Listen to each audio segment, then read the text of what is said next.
My name is Jane, and I've been happily married to my loving husband, Michael, for 5 wonderful years. From the moment we met, there was an undeniable connection between us. We shared similar interests, dreams, and a deep understanding of one another.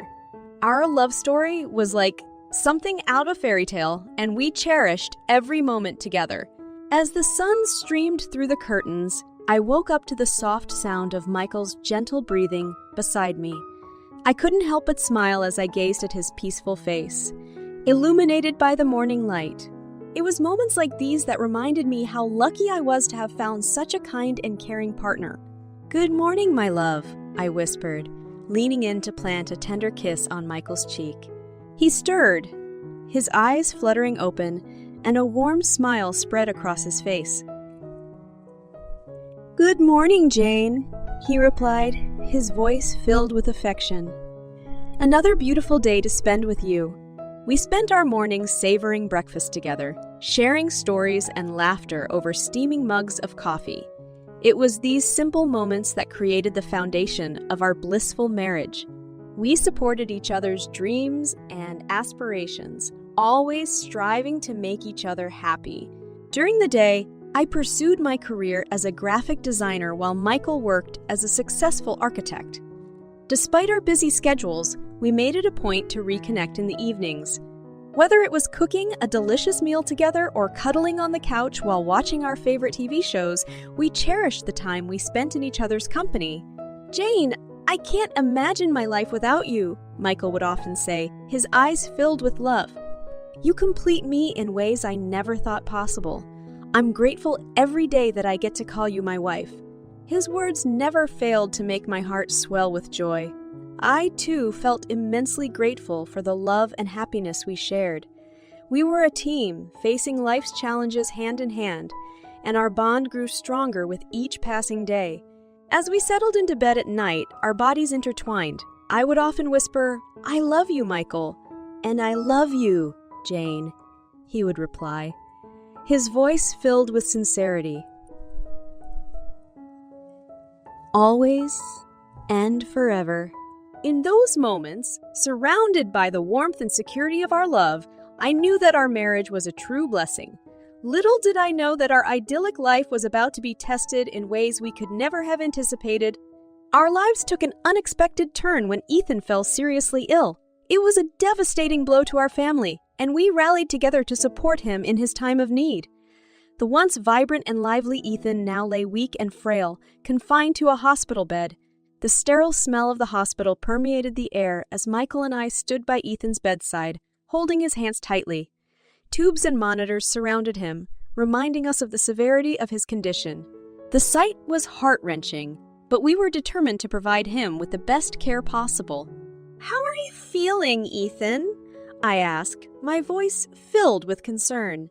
Ethan managed a weak smile. "It's been tough, Jane, but having you and Michael by my side gives me strength. I couldn't ask for a better sister, in-law, and brother."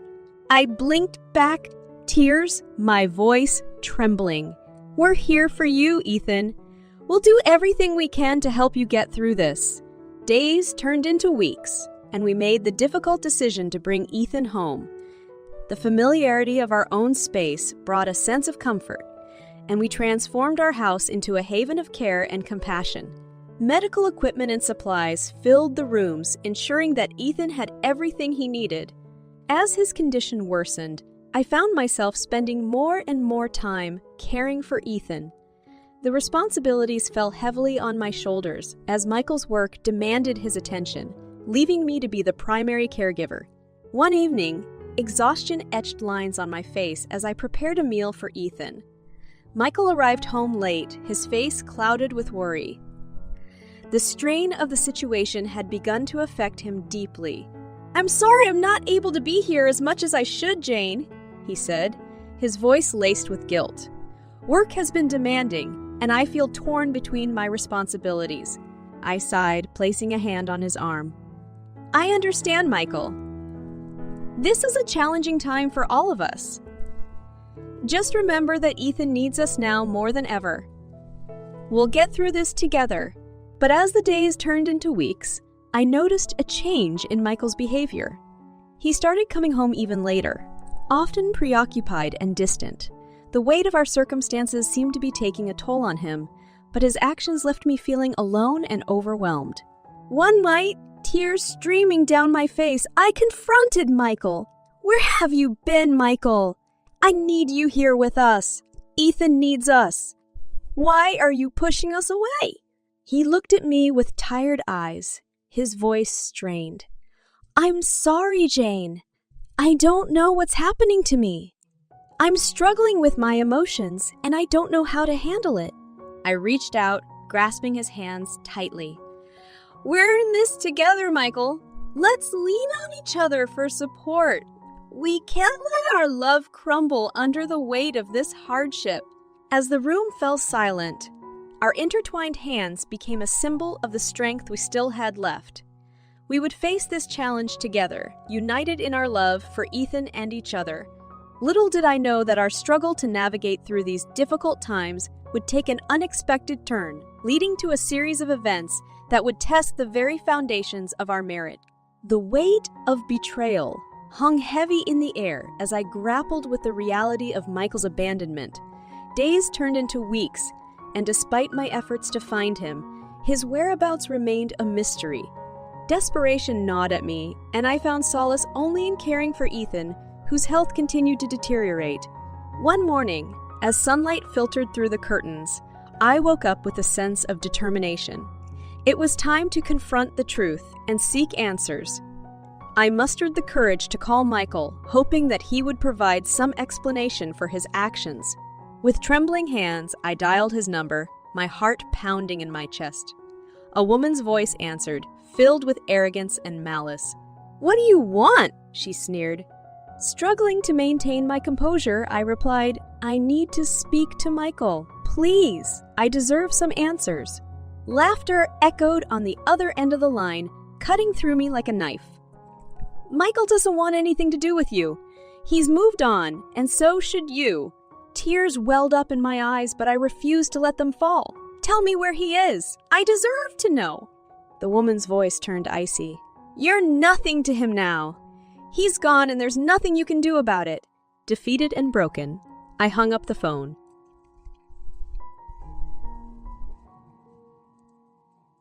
The truth had hit me hard, but I refused to let it define me. I turned to Ethan, seeking solace and perhaps a glimmer of hope. "Ethan!" I called Michael, but he didn't give me any answers.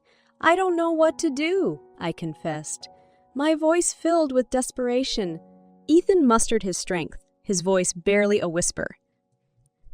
"Jane, I have a friend who works at the hotel in Hawaii where Michael and I used to stay. He might be able to help us. Give me the phone, and I'll make a call." Hope surged within me as I handed Ethan my cell phone. He dialed the number, his voice filled with determination.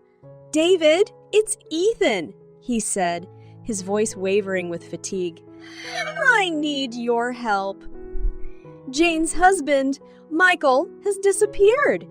I believe he might be in Hawaii at our favorite hotel. Can you check if he's there?" I held my breath as Ethan listened to the response on the other end of the line. Relief washed over his face as he handed the phone back to me. "Jane, David says he saw Michael at the hotel. He went there with another woman, but things didn't go as planned.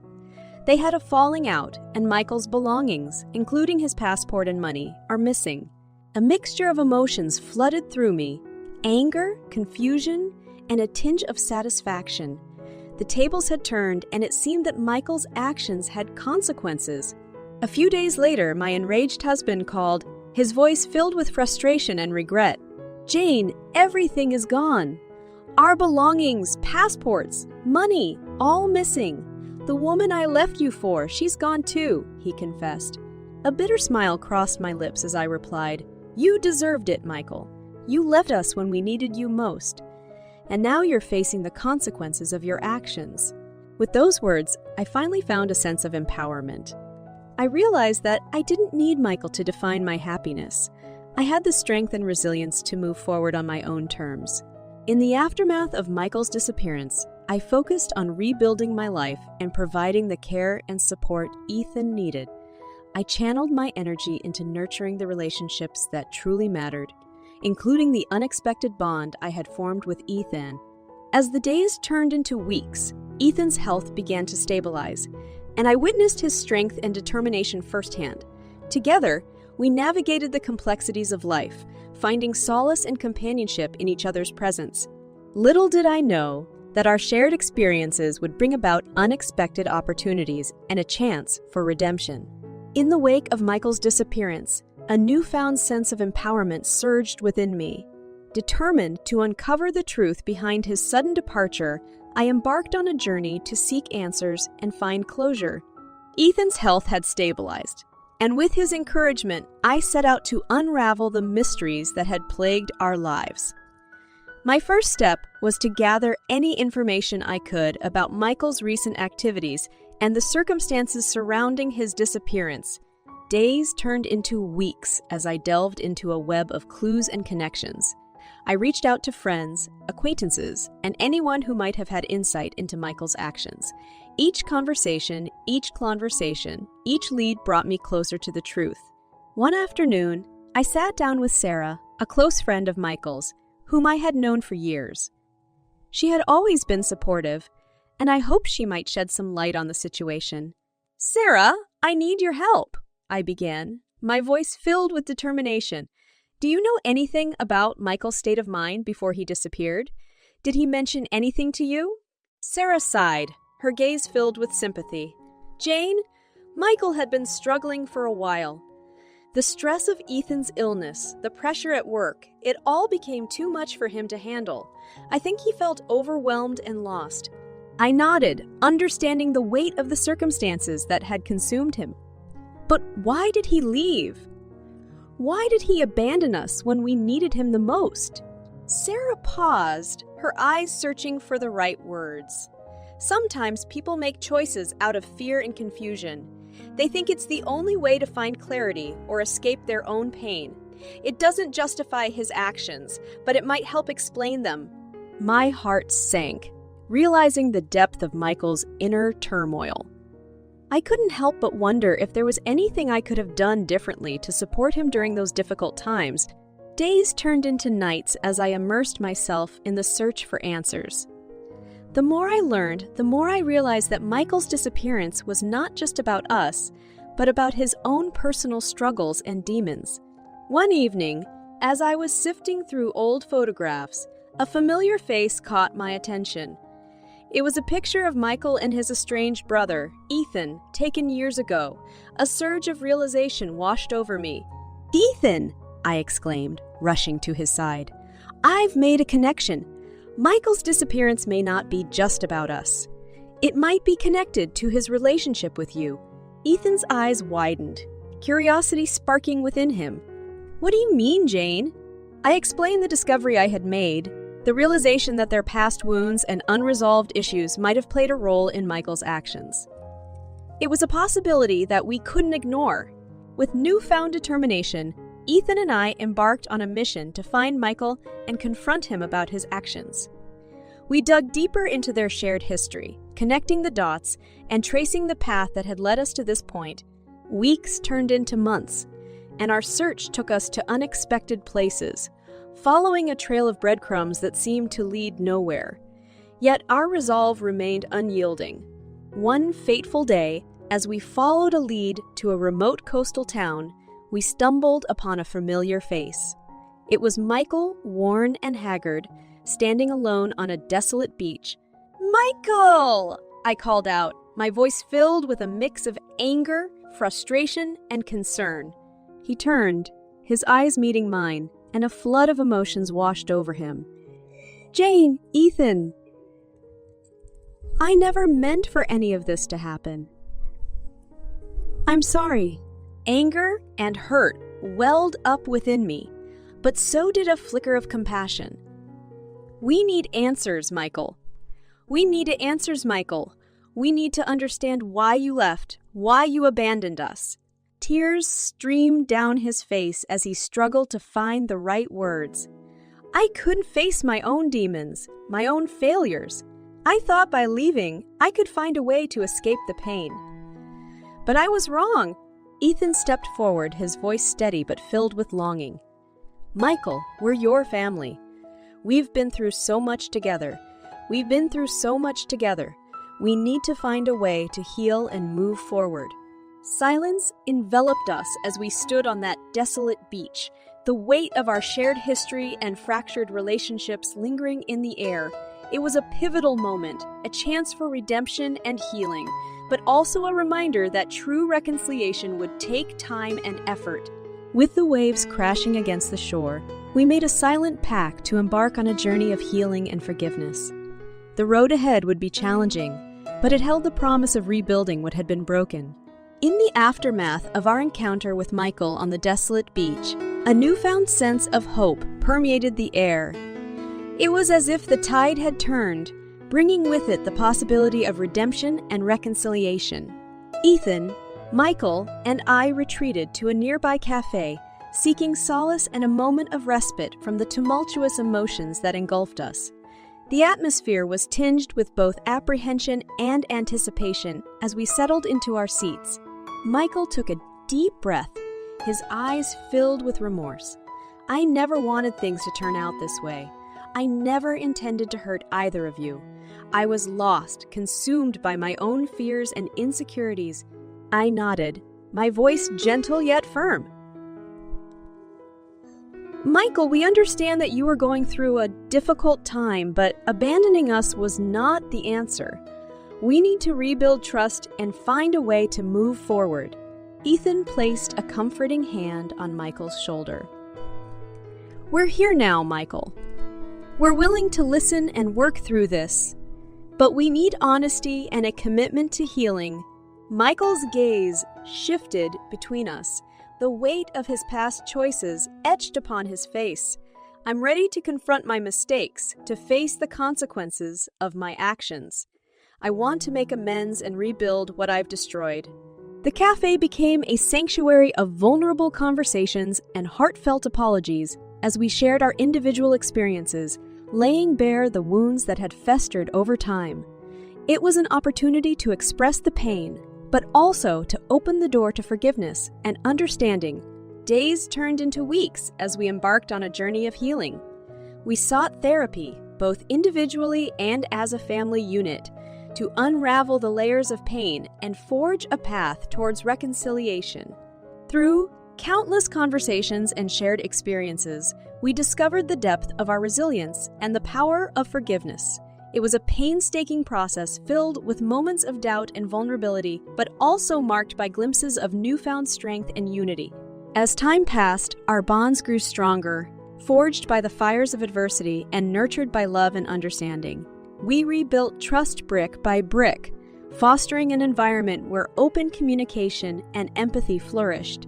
With each passing day, we rediscovered the joy of shared laughter and the warmth of a family united. It was a testament to the strength of the human spirit, a reminder that even in the face of betrayal, redemption was possible. A twist of fate awaited us on the horizon as the bonds between us grew deeper and new opportunities emerged. It was during a routine checkup for Ethan's health that we met Dr. Rebecca Turner, a renowned specialist in his condition. Dr. Turner's passion for her work and her genuine care for her patients shone through, and she quickly became an invaluable part of our lives. Her guidance and expertise opened doors to innovative treatments and possibilities we had never imagined. One evening, as we sat in Dr. Turner's office, she turned to us with a smile.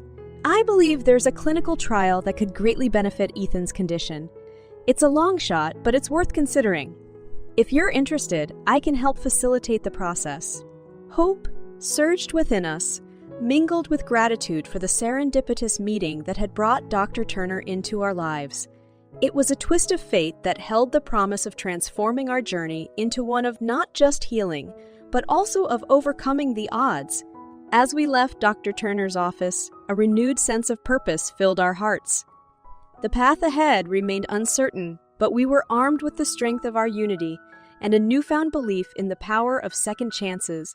Together, we faced the future, ready to embrace the twists and turns that lay ahead, knowing that as long as we had each other,